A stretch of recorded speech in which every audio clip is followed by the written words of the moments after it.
The day my boss fired me in front of the entire office, screaming that I was worthless garbage who couldn't do anything right, I didn't know I was being set free. I thought I was being destroyed. I stood there shaking, mascara running down my face, while 40 people watched in silence as Marcus Calloway ripped apart what was left of my dignity. He called me pathetic, useless, a waste of space and oxygen. And when he finally told me to get out and never come back, I walked through that office like a corpse, dead inside, but still moving. My name is Renee Smith, and this is the story of how the worst day of my life became the beginning of everything I was meant to be. I'd worked at Callaway Marketing Solutions for 3 years. 3 years of hell disguised as a job. Marcus Calloway wasn't just a bad boss. He was a tyrant who fed on other people's misery. He screamed at employees until they cried. He humiliated people in meetings. He'd throw staplers across the room when he was angry. And if you worked for him, you learned quickly that nothing you did would ever be good enough.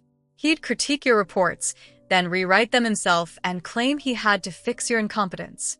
He'd assign impossible deadlines, then mock you when you stayed late trying to meet them.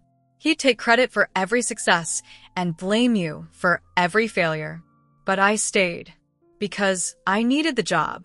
Because I had rent to pay, student loans drowning me, a mother who needed help with medical bills. Because I was scared that if I left, I'd never find anything better. So I swallowed the abuse.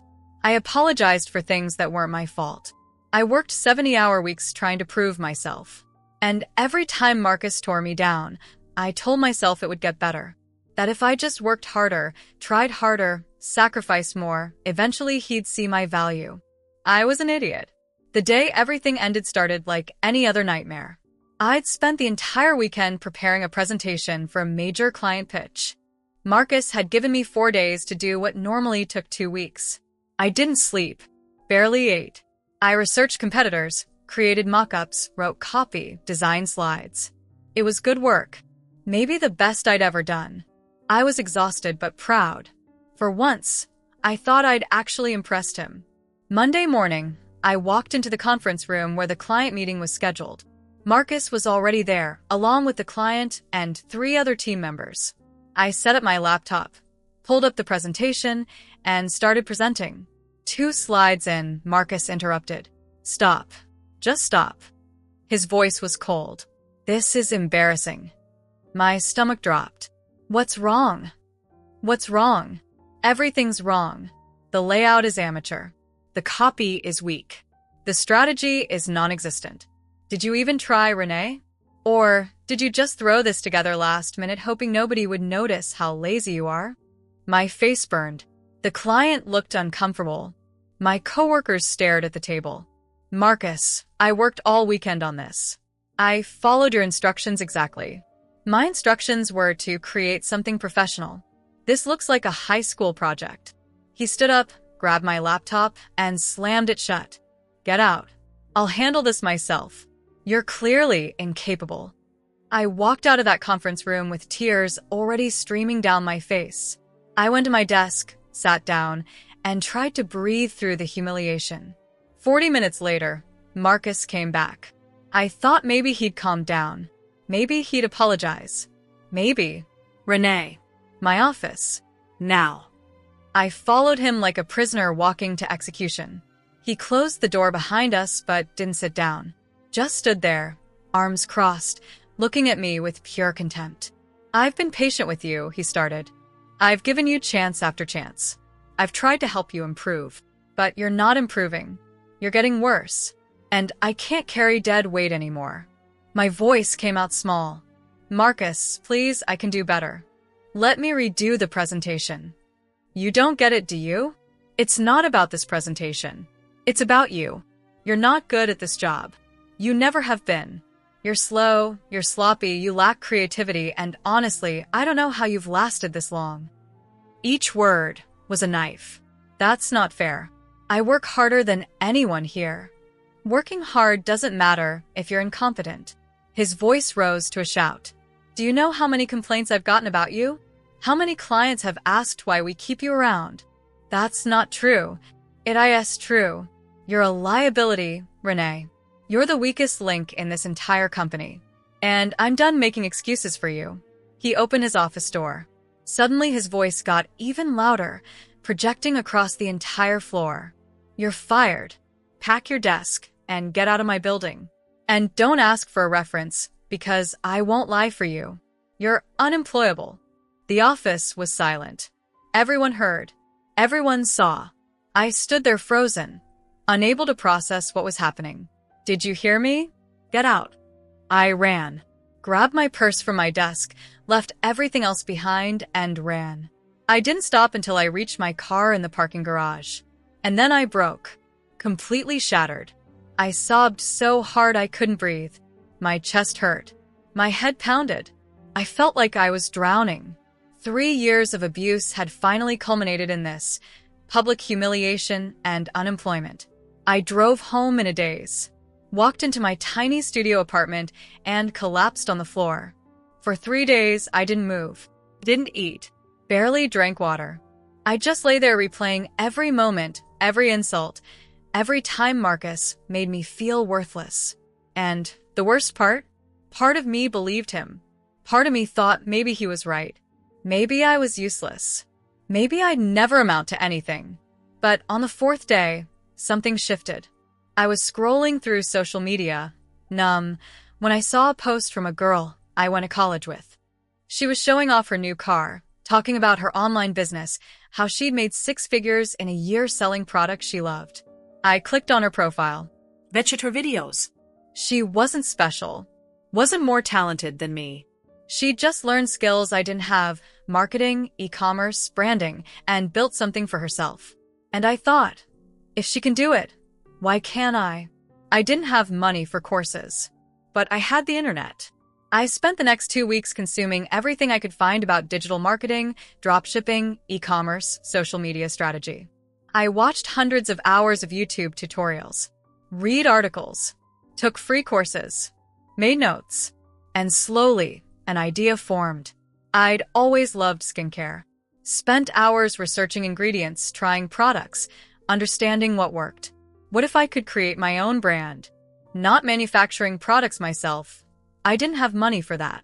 But curating the best products, building a brand around them, selling through a beautiful online store. I used my last $2,000, money I'd been saving for emergencies, to build a website, buy inventory from wholesalers, and create social media accounts. I called my brand Radiant Revival. The tagline: because you deserve to feel beautiful. I photographed products in my apartment using natural light and my phone.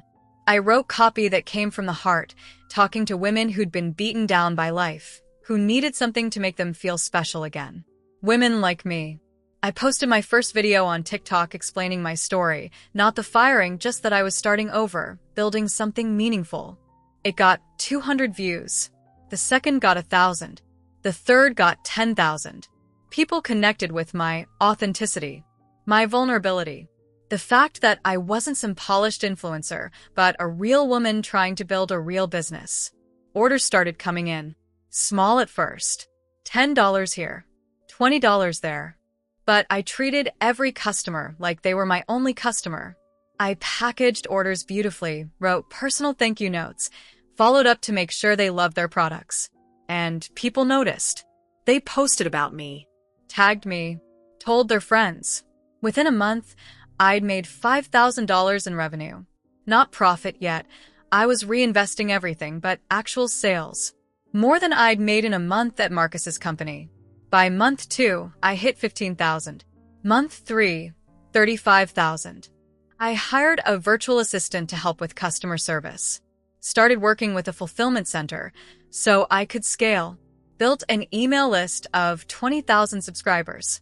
And 6 months after Marcus fired me, I did something I never thought possible. I hit 6 figures in revenue. In 1 month, my profit margin was 40%. I was making more money than Marcus probably paid himself. And I was doing it from my apartment, wearing sweatpants, working hours that made sense for me. I wasn't just surviving. I was thriving. I'd gone from unemployed and broken to running a legitimate business. I hired 3 people, other women who'd been screwed over by corporate jobs, who deserved a chance. I treated them with respect, paid them well, created the kind of workplace I'd always dreamed of. And then, 8 months after the firing, I got an email that made my blood run cold.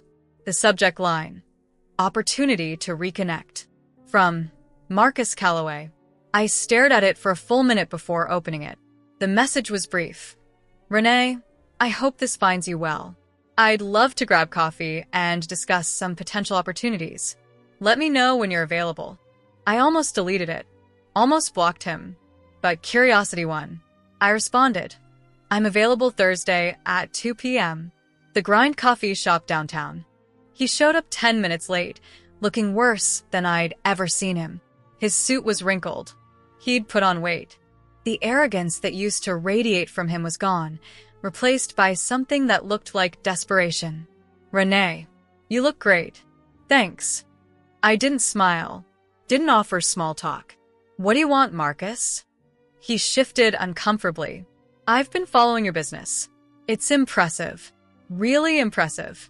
You've built something special. Get to the point. He cleared his throat. Callaway Marketing Solutions is struggling. We lost major clients. Revenue's down 60%. I had to let go of half the staff. And I realized he paused, forcing out words that clearly hurt to say. I realized I made a mistake letting you go. I almost laughed. A mistake? You were one of our best employees. I didn't see it at the time. But watching what you've built, it's clear you have skills I undervalued. Skills you called incompetent. Remember that. His face reddened. I was under stress. I didn't mean. You meant every word. You called me worthless. Useless. You humiliated me in front of the entire office. You destroyed my confidence and left me jobless. I know. And I'm sorry. But I'm hoping we can move past that. I'd like to offer you a position. Head of Digital Strategy. Competitive salary. Equity in the company. I stared at him in disbelief. You want to hire me? Yes. You're exactly what we need to turn things around. I leaned back in my chair, truly taking in the absurdity of this moment. The man who'd called me unemployable was now begging me to save his dying company. Marcus, let me explain something to you. That day you fired me, I thought you destroyed my life. I cried for days. I believed every terrible thing you said about me. But you know what? You did me the biggest favor of my life. His expression faltered. You forced me out of a toxic environment where I was wasting my potential making you money. You pushed me to discover skills I didn't know I had. You gave me the motivation to build something that's now worth more than your entire company. So when you say you made a mistake firing me, you're wrong. Firing me was the smartest thing you ever did. For me. Renee, please. I'm not finished. You want me to work for you? To use my skills to save your business? Here's my answer, no. Absolutely not. I would rather burn every dollar I've made than spend one more second in your presence. You had your chance to treat me with respect, to recognize my value, to be a decent human being. Instead, you chose cruelty.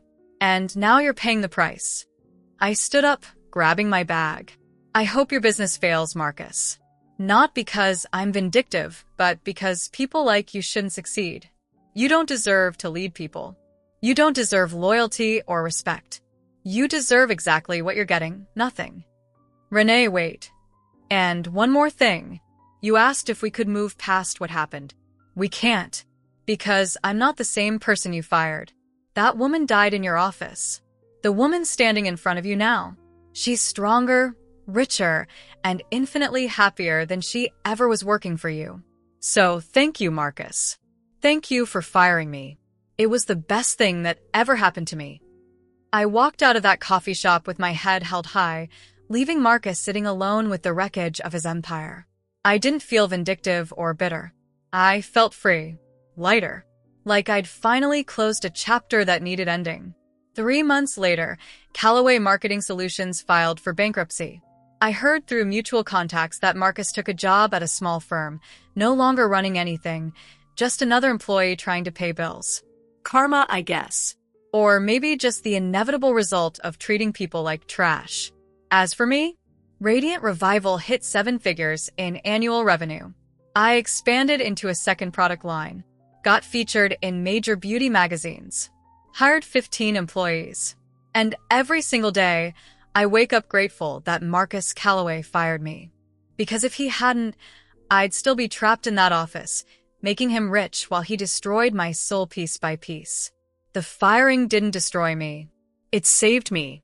And that's the greatest revenge of all, becoming so successful that your worst moment becomes your origin story.